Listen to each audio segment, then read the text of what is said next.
of my walk and talk series, my walk and talk love lesson series. I said I would go live every day this week. And specifically, give you some love lessons, right? Um, I do my coaching primarily on Monday nights, but I know it's late for a lot of people. So whenever I can, I'm going to try to spread some love and, go live in the morning. So today I'm talking about unlocking your love story.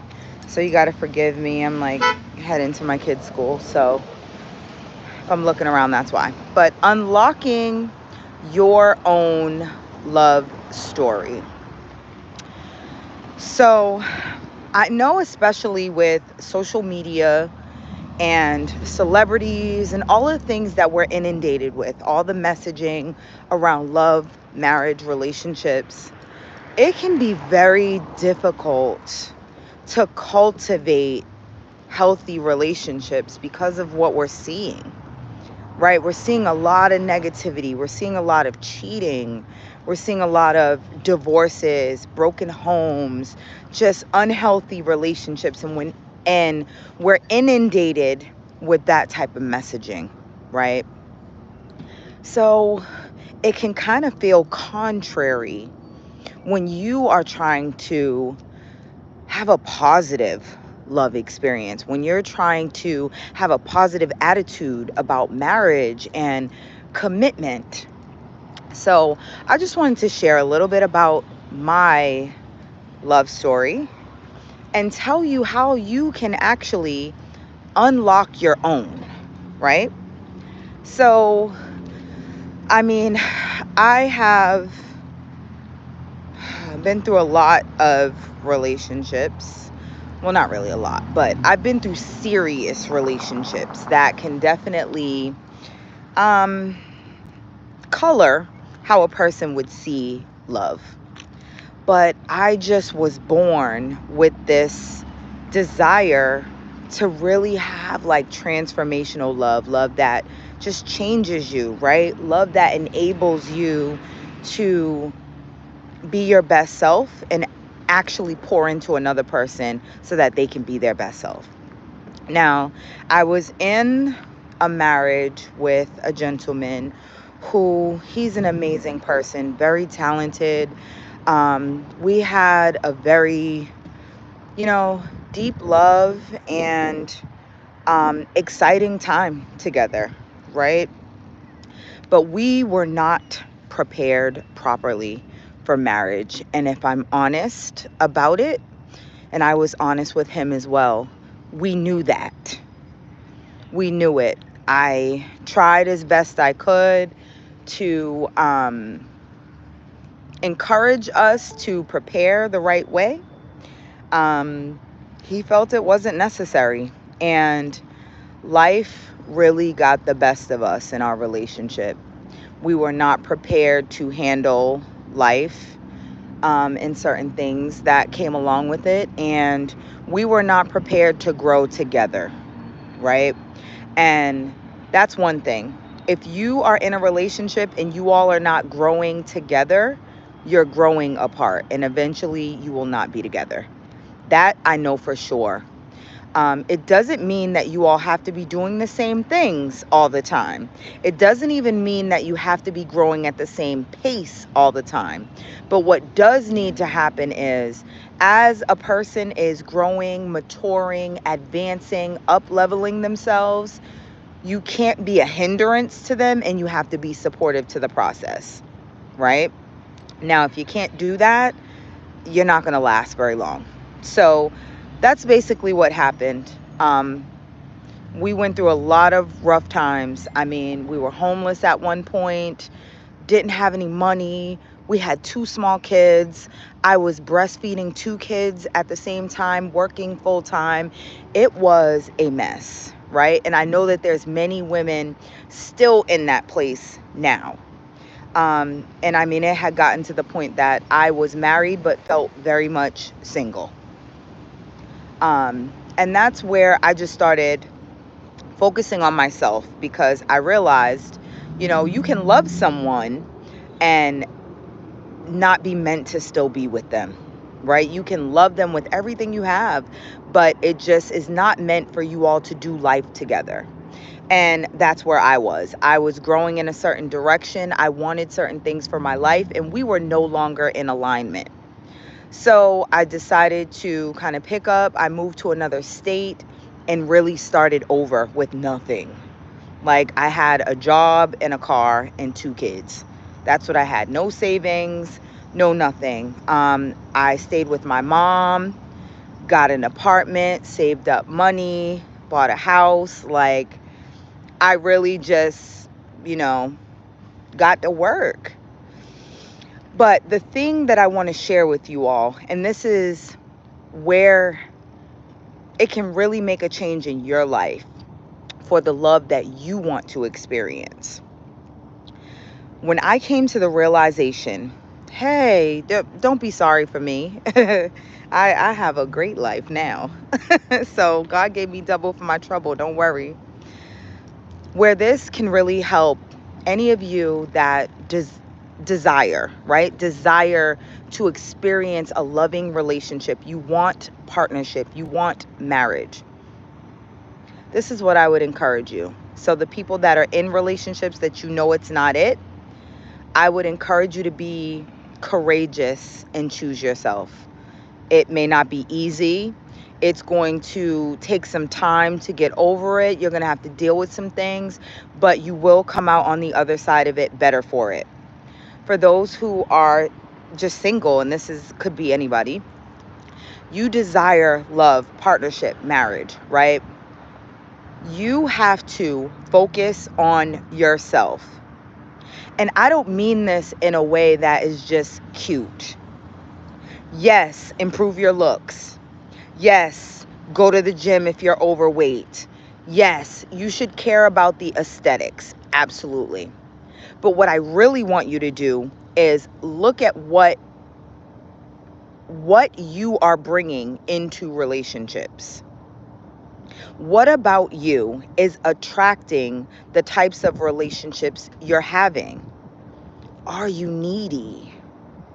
Are you unhealed, so you keep attracting unhealed people? Are you desperate for love, so you're accepting anything? Are you not committed to doing the work you need to do to be your best self so that you can attract better, right? Are you still stuck as that little girl, that little boy who was abandoned by a parent? Are you still stuck on things people have done to you that were not right? That is the key. You have to be so involved with yourself and so able to be honest about the work you need to do.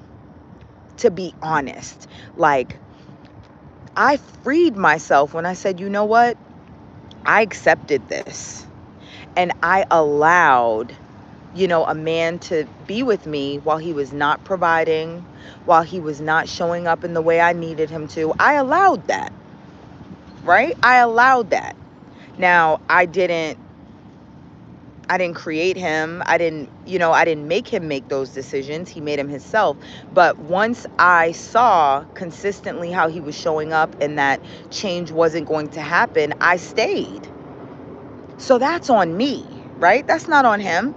That is why I can still speak about him in a positive light. I mean, he's the father of my children, so I have nothing negative to say about him because I focus on what I allowed. I focused on who I was in that relationship and what I could have done differently, and how I wasn't showing up, how I wasn't being an amazing wife, how I wasn't basking and fully embracing my femininity and leading from there. I had to do that. I did that work, right? And as I addressed all those things about myself and I focused more on being feminine, being fit, being financially savvy, all the F's, I guess. As I focused on those things, I didn't even have to worry about what I attracted because I only attracted amazing things, amazing experiences, right? So that is what you need to do. You need to just look at yourself. I love you for sharing. Oh, you're welcome. You're welcome. Oh, good morning, Toya. So that is what you need to do. You need to focus on yourself. Focus on what you want to experience in regards to love. What kind of partner do you want, right? And pie in the sky. Don't let anybody talk you out of what you want, right? Dream big. Dream really, really big. You know, I created a list of what I wanted in my new partner, and people told me I was crazy. They were like, girl, you are not going to get all of that in one man. And I was like, yes, I am. Yes, I am. And I did not waver. And I got exactly what was on my list and more. And more. But I got it because I was bold enough to say I wanted it. And then I was accountable enough to look at myself and say, wait a minute, there are things about myself right now that will not attract that man. As a matter of fact, they will repel that man. So I need to make some changes. And I worked on myself diligently. Okay. And then after I worked on myself, I knew that I deserved it. So I was not desperate. I literally rested in my knowing that I deserved it and that it was coming. Right? I wasn't around thirsty for male attention or just going on dates with any old body. I had already had it in my mind. One man was going to do all of this. And guess what? I wasn't settling until I had that man. And that's exactly what happened. Now, that's a 2-second version. But within my membership community, I'm actually going to teach the full-on process. Now, if you don't desire to be in a membership community, I don't know why, because that's really where the growth is going to happen. Look at all these influencers. Look at all these coaches. Everyone knows that community is key. That is where the learning is really going to happen. That's where you're going to embody these changes. That's where you're going to be able to implement these things and really make your life different and improve your experiences. I also have a journal. I have a journal that gives you the prompts and questions to ask yourself so you know what you need to heal. You can identify what you desire. Then you can create the love that you want. And then it teaches you how to just wait, right? Well, not really wait. We don't wait. We expect. We expect love to show up. See, that's one of the shifts that I make, and I teach that. So I'm going to put the information in the description for my membership community. Get into it. The enrollment ends on September 30th. So you only got, a couple of days, 2 days, I believe. Today's the 29th, right? So you got another day to make a decision. Make a decision that you're tired of experiencing love the way you are experiencing it now. No, darling, I am not a therapist. Thank you for asking that question. I am a coach. I am a guide. I am a teacher. I utilize the experience that I have in life and the experiences that my clients have had, and I guide. So I listen to you. I assist you with identifying your traumas, your patterns, right? And I identify where you might be going wrong and where you could possibly make some tweaks to get a better outcome, right? But it's all up to you. So no, I'm not a therapist because you would be so good to talk to. Yeah, my clients love talking to me. I have long-term clients too that have been with me for years. Just because I make it easy. I'm like, how do I say this? I'm like the unbiased friend, right? Your friend doesn't want to hurt your feelings, so they're going to say, they're going to agree with you. I will listen to you, make you feel comfortable, all of that, right? But I'm going to tell you what you need to hear so you can have what you want. So I'm walking into my kids' school. There's like a parent-teacher meeting thing, and I got to show up for my babies. So I got to go, but I wanted to stay committed to doing my live. So I love you all. Take a look at my membership. Get in there, all right? God is love. We are of God, so attracting love should be easy, especially when you have me as your guide. All right, talk to you guys later.